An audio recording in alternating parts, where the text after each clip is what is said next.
Star Wars Galactic Battlegrounds is a turn of the millennium strategy game with a surprising amount of lore details.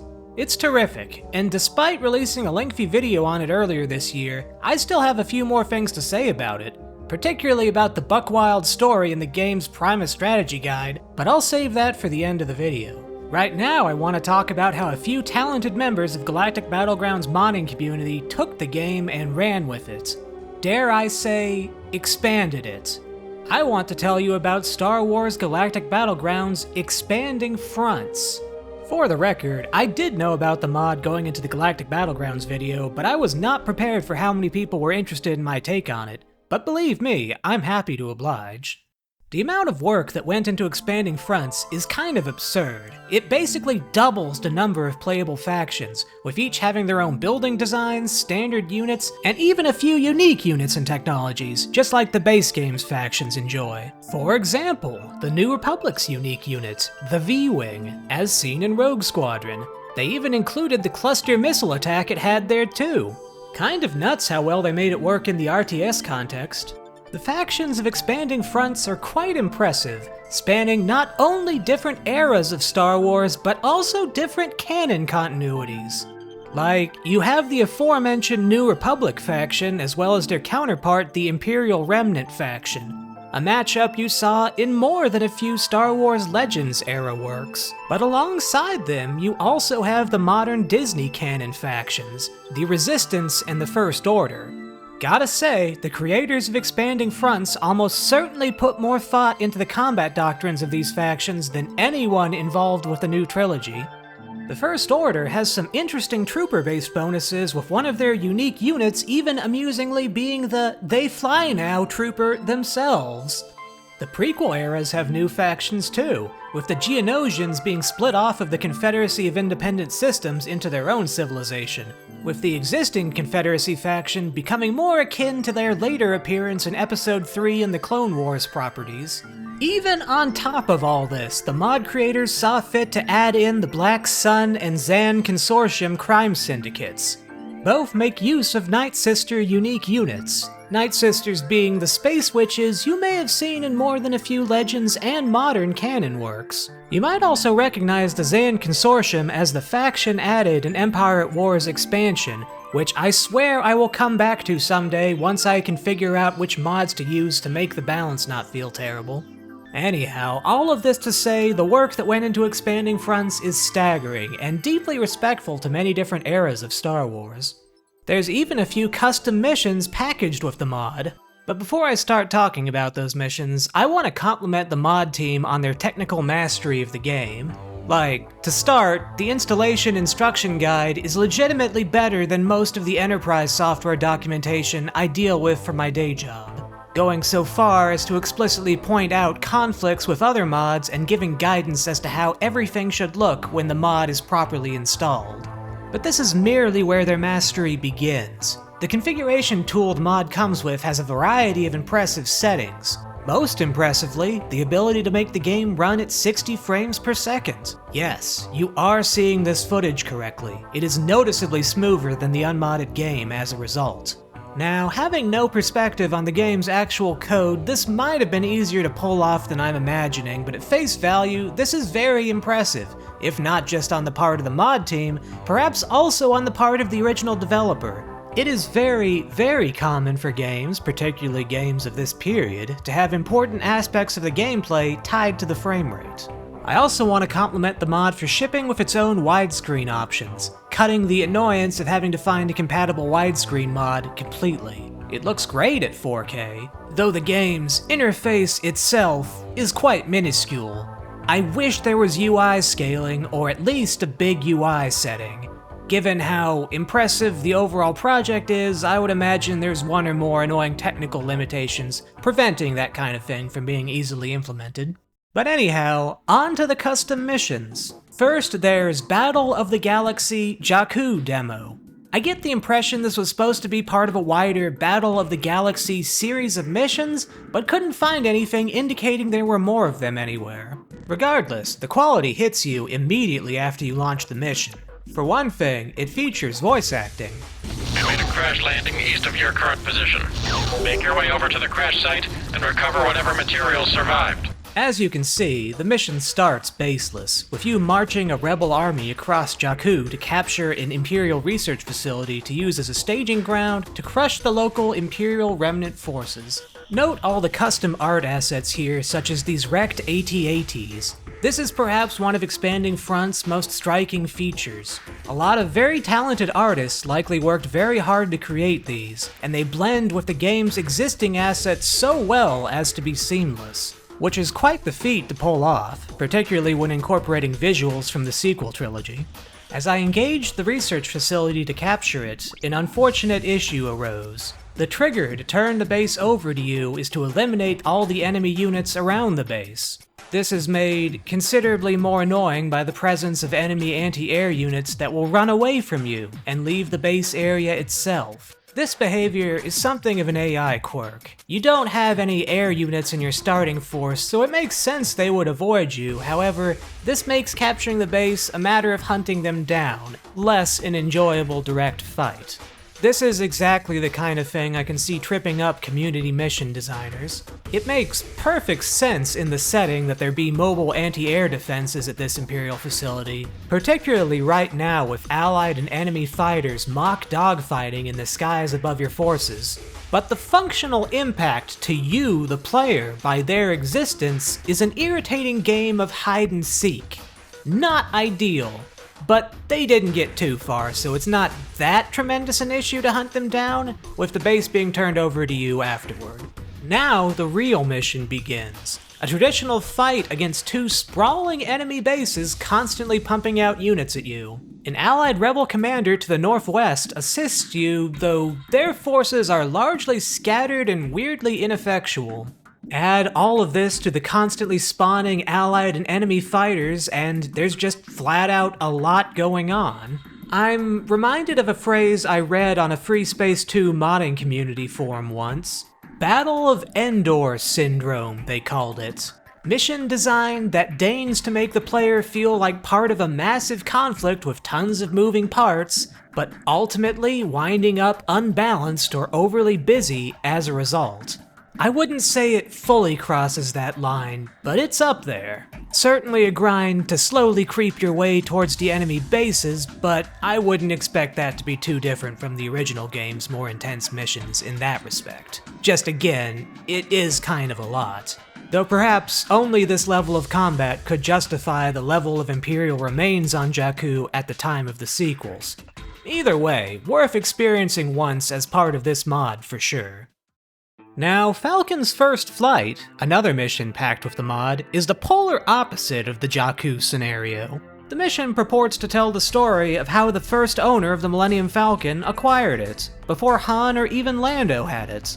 The mission takes the game in a completely new direction, playing much more like a hero-centric ARPG, not entirely dissimilar from the Nova StarCraft 2 missions, to name a modern equivalent. Here, you exclusively control a petty thief named Falco Talon. Fascinatingly, the developer of this mission included level-up mechanics, tying Talon's accuracy in combat to progression. You can also pick up usable Bacta tanks that you can heal with on demand.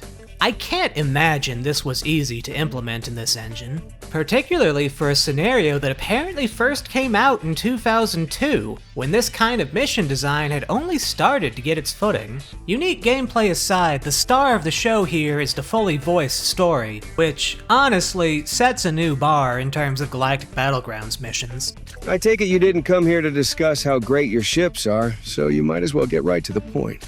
You start in prison, having failed to steal from the Carillion Engineering Corporation. You meet a representative of theirs, Victor Koenig, who offers you a way out if you work for him. I have a job for you. If you do it successfully, we will give you the freighter you try to steal. Your cryo cell will contain a blaster. You'll use it to shoot the guard, and then you'll use his keycard to open the hatch to the air processing systems. At which point, you gain control of Talon. Your first order of business is dodging insta-kill fans in the vents. Notably, these are clearly not fan blades, but moving wall segments, but this is very much in the classic StarCraft use map settings style of using your imagination to fill in the gaps. The fans being insta-kill is somewhat offset by the scenario politely telling you when you should save your game. Very thoughtful. Also useful is that the trigger places you need to stand to activate switches are denoted. Again, not entirely unlike certain missions in StarCraft. After following Koenig's instructions and getting picked up by his transport, you meet him again, and he gives you the grisly details of his request. What is this job you'd have me do? We have found our new governor, Commander Lears, to be less than cooperative. We think you should convince him to retire immediately. Talon, noble thief that he is, balks at this. You're talking murder! I'm not an assassin. Why should I cooperate with this? Which is a little rich given how many stormtroopers he's blasted to get here, but I suppose that kill count's more incidental than an outright goal. You exit this hidden aisle to the north, having to avoid a menacing rancor. In order to cross the water crossing, Talon has to hijack an AT-XT, apparently an old holdover from the Clone Wars. Once again, this is very impressive scenario design to be able to accommodate entering and exiting a pilotable vehicle at will like this. Something decidedly not in the base game. Eventually, you have to abandon the walker to get across a narrow ledge, which is a very classic level designer trick for this kind of thing that I appreciated. Anyway, you infiltrate the governor's outpost, blasting your way in, avoiding a cycling Episode 1 red ray shield. You silence the governor and claim his holocrons as evidence of your deed. There's also a cute little MSE droid here. Always love to see those guys. Leaving this outpost proves to be surprisingly challenging. Not for any combat reason, but because the transport you summon to pick you up doesn't stop for you. Kind of a strange choice, as you have to wait for it to cycle all the way back to you if you miss it the first time, and because it's significantly faster than you, you have to be exactly where it's going to hop on. We had a normal transport earlier in the mission, so maybe this is something of a goofy navigation puzzle? I may be overthinking it. Either way, you're dropped off at a nearby city which borrows heavily from the Naboo tile set, presumably meant to be a higher-end part of Corellia. You're here to deliver evidence of your deed to an associate of Koenig, Walter Gregor, whose mansion is in the north of town. There's quite a lot of powerful enemies all around, so it makes sense to claim the AT-ST at a base in the south first. As you approach a large bridge, you're presented with a quick combat puzzle of a sort. Two enemy pilots beeline towards two AT-TEs. You really want to stop them. I was able to get one of them, but a pathing issue prevented me from getting the other. Oh well. Fortunately, the AT-ST is weirdly strong enough to make short work of it, which doesn't quite scan from a vehicle perspective, but let's just roll with it. As you approach the north of the city, you encounter a strange mother and child. This kid is driving me bonkers. Never give a hyperactive child a chocolate bar. Sugar! Perhaps this was an inside joke? Maybe a dig at Jake Lloyd, Anakin's Episode 1 actor? The kid does use child Anakin's portrait. Either way, perplexing, though certainly a very unique moment to break the tension. The design of the Associate's mansion is quite nice. It fits neatly into the world in a way you wouldn't think an indoor structure in an engine absolutely not designed for it would be able to. Said Associate inside it, however, is quite the snake. You double-crossing piece of bantha. Any famous last words? Yeah, there's 4 of you, but only 2 light bulbs and no escape. No! Get him! Not bad for an in-game RTS cutscene. How about you, Gregor? Any famous last words? But what? But what? Good enough for me. Little bit hard to tell where to go, but eventually you make your way into the side rooms and finally take down Gregor himself.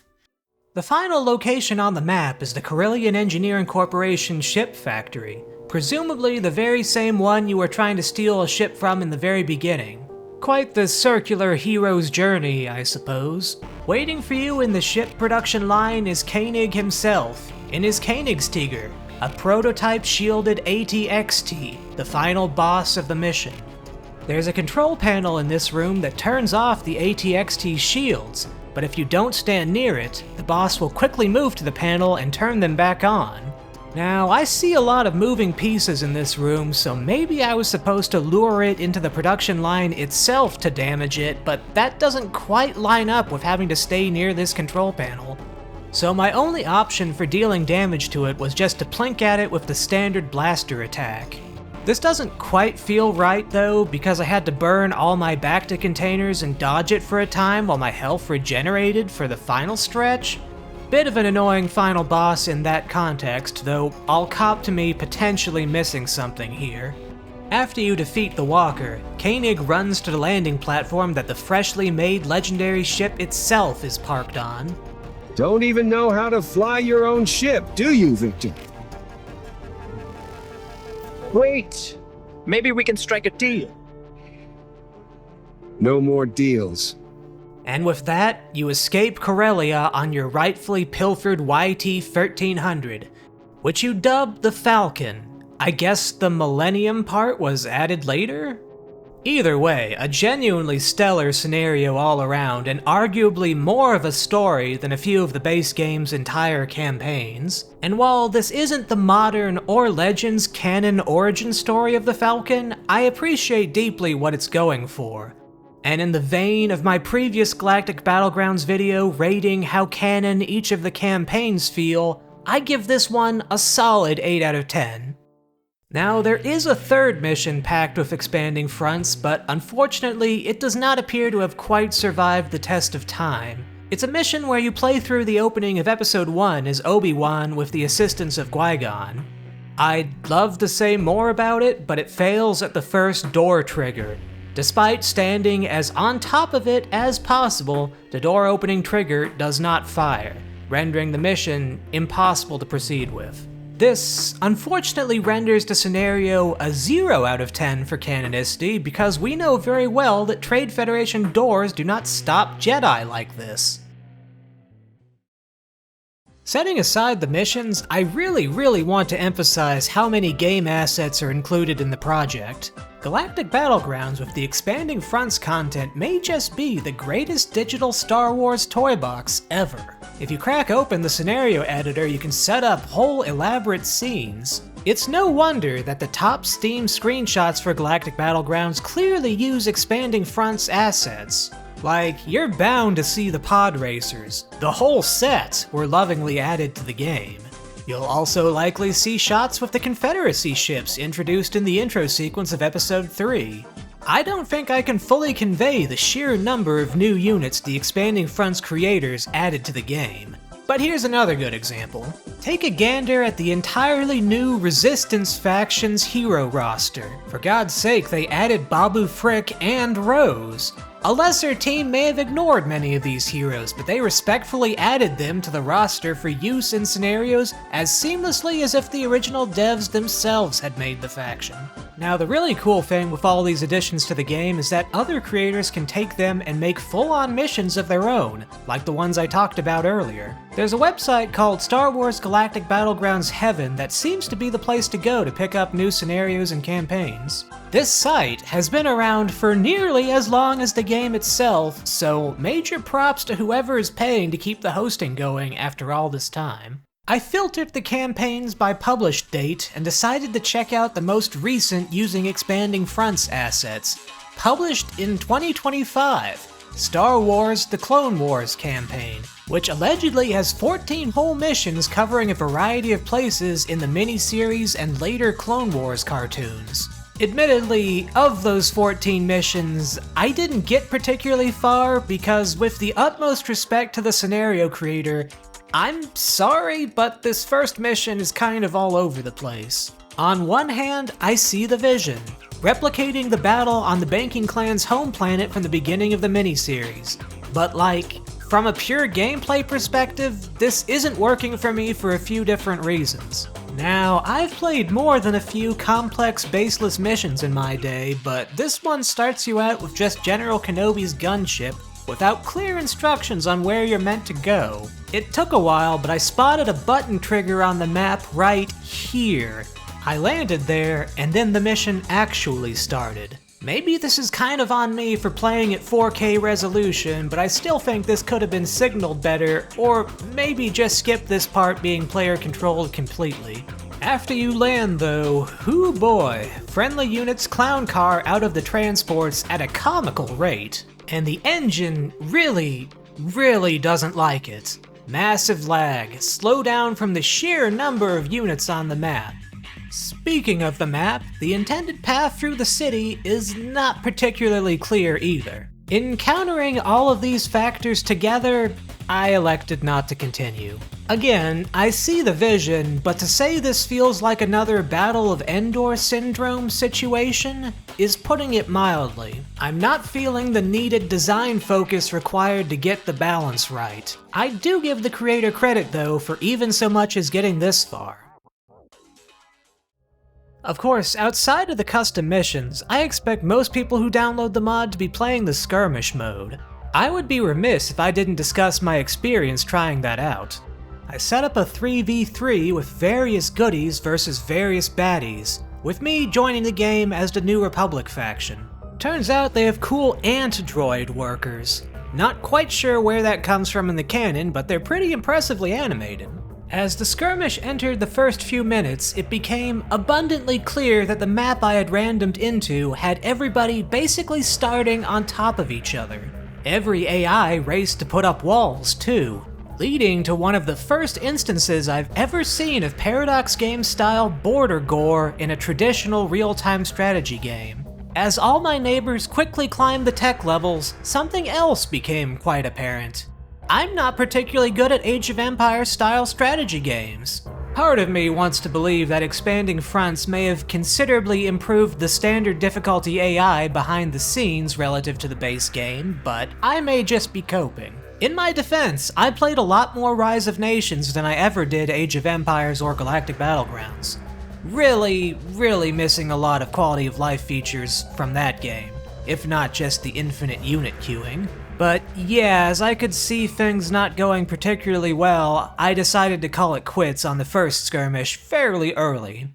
I spun up a new game, playing as the Zan Consortium with Black Sun and Wookiee allies against various Rebel and Republic forces, because why not, right? I particularly appreciate the voice bark of the Zan Consortium basic trooper here. Your credits are good, let's hope your orders are too. Quite a lot of personality. This time, the random map gave a lot more breathing room, with my allies and I in the east and the enemy to the west. This was a much more traditional brawl, with me slowly creeping my way across the map, demolishing the infinitely sprawling enemy bases. Quite enjoyable for the most part, but the skirmish also exposed some rather unfortunate issues. I want to say up front, it's quite possible, and maybe even quite probable, that these issues also exist in the base game, but I still need to call them out as part of the experience I had here. So, the AI doesn't know how to properly use ships, like, at all. There were numerous bodies of water on the map, but not all of them were meaningfully connected, leading to AIs on both sides just absolutely pouring ships pointlessly into lakes next to their bases. Kind of ridiculous. Another issue that cropped up is the absolutely ludicrous number of trade vehicles the AI made. If you're not familiar, these vehicles go between friendly starport structures to generate Nova crystals. Given that the only limit you have on these is the population limit, it does make a lot of sense to have a solid fleet of them towards the endgame, but this is just wrong. This should not be possible. Once again, my frame rate palpably tanked if I so much as glanced over there. I have to once again hand it to Rise of Nations. It's extremely clear why trade units like these are so carefully capped there. In the AI's defense, they are properly making use of this mechanic, but still, setting aside balance reasons, there should probably be a cap for performance reasons. Most disturbingly, towards the end of the skirmish, my allies' military units just stopped. At first it was just a few here and there, but eventually it was all of them, all across the whole map. I'm playing on the default victory conditions here, so this is rather inconvenient, as I would have liked their help in cleaning up for the elimination victory. I can't specifically speak to what caused this, but it does seem like some kind of fault in the AI, halting it completely. Which is kind of a shame because I was actually enjoying how the combat was proceeding for the most part, having already eliminated one of the enemy factions myself. Not wanting to waste any more time, I went ahead and built a monument to win the game through that condition. Kind of an anticlimactic end, but I can't complain too much. It was a reasonably fun skirmish. I can see how these new factions breathe a lot of new life into the game. But these are some fairly hefty issues, as you've seen. Regardless, I would still say it's quite a fun RTS experience. Probably a heck of a lot more fun multiplayer too, if you can get a group going. Speaking of getting a group going, I should probably mention a story of how the mod came together in the first place. It's not often that mods have their own documented history, so I should definitely honor that by sharing what's written about it on its own wiki. It started in the mid-2000s when a user on the Star Wars Galactic Battlegrounds Heaven forums named Sarfos created a gigantic super mod combining hundreds of individual mods. I'd be curious what the process of getting people to agree to be part of the compilation looked like. Probably a lot of interesting conversations there. I'm reminded of the Skyrim Open Cities mod that self-destructed a bunch of projects over a disagreement on the Oblivion gates being in cities or not. Fortunately, that kind of collaboration issue does not appear to have happened here.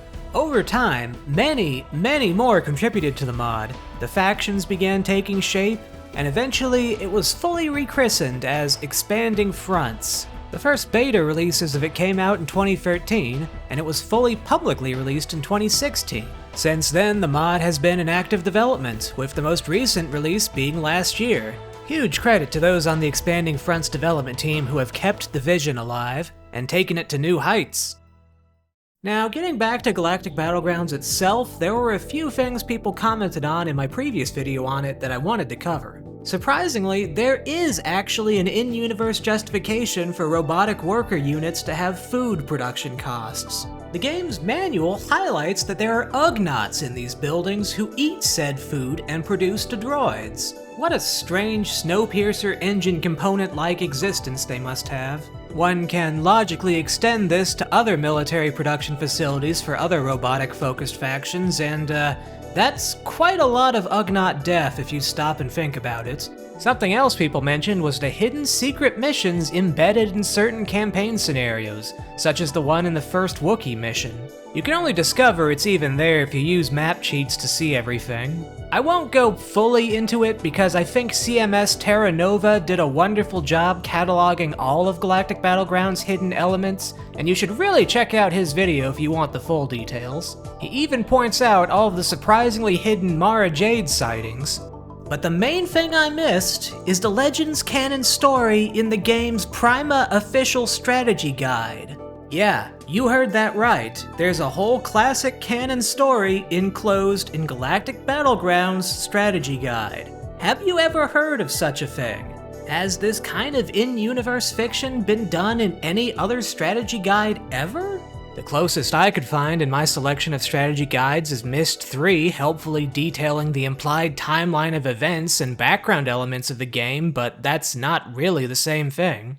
Anyhow, the name of the story is, I shit you not, Pax Empirica, the Wookiee Annihilation. Geez, what, was Death Day taken? Pretty heavy, but that's just the tip of the iceberg.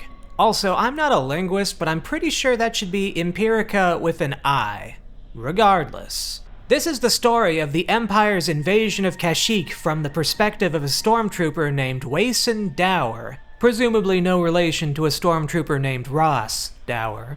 You step into his boots in a spaceship orbiting Kashyyyk as he receives an extremely racist briefing about his soon-to-be foe. The briefing claims Wookiees evolved from Banthas, which is about the kind of propagandistic insanity one would expect from an Imperial project like this. They continually paint the Wookiees as dumb beasts, underestimating them considerably. After the briefing, Dower hits up the ship's cantina and you get some interesting perspective on stormtroopers. According to this story, 40% of them are clones. They also highlight clones being modified to have different personalities, but most interestingly that they are conditioned to not discuss their cloning or how they are identical to others. This probably doesn't quite mesh with subsequent takes on the concept, but it's very interesting to see this staked out in this story, which notably was published between episodes 1 and 2. A surprising amount of weight in the early part of the story is put on exploring the lives of these clone soldiers. In that context, it may not shock you that the writer of this story went on to spend the next decade writing an entire sci-fi series based on these concepts, with the main character also being named Wason, no less. Looking at Goodreads, it seems to have been at least relatively well received. So yeah, even if these concepts weren't exactly fully embraced in the wider Star Wars canon, it did go into an entirely different one, sort of. Wonder how many people who read the series know it essentially got its start in a strategy guide. Anyway, Dower and the rest of his squad deploy down to Kashyyyk. The planet itself resists them as they are unable to properly land their vessel, and it violently collides with the tree cover. An officer falls out of the landing vessel and dies on impact. Oh, did I mention that this story is surprisingly grisly? Not to get ahead of myself, but there is an impressively high death count for its length, as you might have surmised from the word annihilation. And maybe even a few descriptive choices that make its inclusion in a strategy guide for a game ESRB rated T for teen somewhat surprising. Dower's first job in the invasion is to guard the unloading area below the transport. This is surprisingly tense as he knows he's being stalked by a Wookiee. One of the more intriguing aspects of the story is that it depicts the stormtrooper helmets as surprisingly advanced, such as having built-in thermal visors and even noise cancelling to focus down on specific sounds. Neat. After the Wookiee stalking Dower is dealt with by the landing craft's cannons, the invasion force moves to take a local Wookiee outpost, quickly eliminating the local Wookiee defenders. Afterward, as the Imperial forces attempt to fortify the outpost, the Wookiee counterattack devastates them, with Dower barely able to make it out alive. Many of the stormtroopers' remains from the attack are quite vividly depicted. Holy Sith, indeed. Dower receives the signal to retreat back to the landing zone. He links up with a few survivors and they slowly creep away from the Wookiees' violent revenge. As if this wasn't bad enough, they are also hunted from the canopy layer below them by a gigantic cold-blooded spider that Dower can see with his helmet's thermal vision. It picks off one of the other survivors quite viscerally. Against all odds, Dower makes it out alive after all this, and you find out the final punchline to the story that the entire military operation he was a part of was a diversionary tactic. A diversionary tactic meant to distract the Wookiees from the much larger primary invasion force. Far from being chuffed at all this, Dower recommits himself. I could never retire. My destiny remains separately connected with the fate of the Empire. Pax Empirica. How I loved it. Perhaps implying the significant brainwashing of the Empire's stormtroopers, or merely embodying the attitudes that allowed the Empire to rise in the first place. Either way, quite striking. Make no mistake, it's not exactly high literature. I mean, shit, they spelled Rancors with a K, but I appreciate it for the extreme oddity that it is in the larger Star Wars Legends canon. Anyway, all that aside, as I close out this video, I want to once again compliment the countless hours that it likely took to create and voice all of the various assets that were added in the Expanding Fronts mod, to say nothing of how long it likely took to program everything. Given current trends in game development, we may very well be headed to a place where mods like this are merely vibe-coded with art, sprite, and 3D assets created by hacky generative AI, and not the hands of dedicated artisans. My hope, of course, would be that modders use AI responsibly, if at all, but I can't help but think works this pure might be a dying breed. Truly, despite some jank, the classic charm in Expanding Fronts is off the charts. Thank you for joining me.